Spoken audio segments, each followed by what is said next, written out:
Hello guys, may papakita ko kung paano ko kinukuha na ng pictures yung mga artwork ko. Dito magsi-setup tayo at ang gagamitin nating camera ay DSLR na Nikon D35 na may 80mm na wide lens. Kung hindi available yung DSLR, pwede rin naman yung mga camera phone natin. Sa pag-picture, mas maganda mag-picture sa labas kung saan may natural lights para mas kita yung kulay ng artwork mo.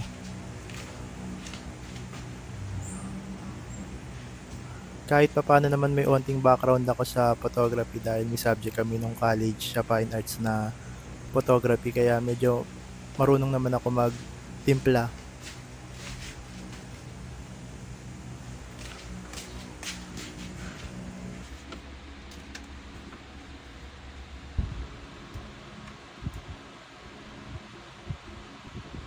Sa post editing naman, gagamitin natin yung Adobe Photoshop.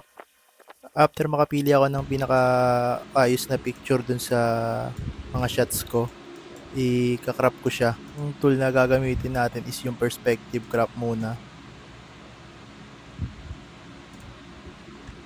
After nun, natural na may maiiwang mga excess na background dito. Gagamitin naman natin yung crop tool na para ipantay siya.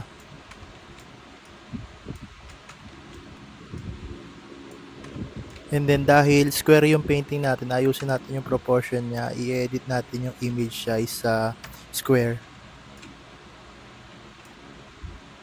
After that, syempre, ayusin natin yung liwanag.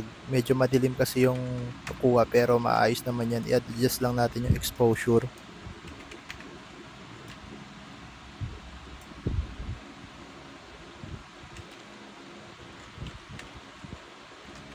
Syempre, wag nyo kakalimutan i-save.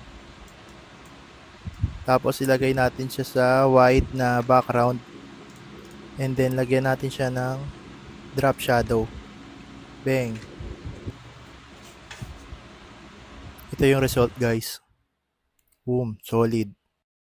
And also guys, ini-invite ko kayo sa May 10, 2-man show namin ni Aldrin sa Rojo Gallery. Yun lang guys. Kita kits!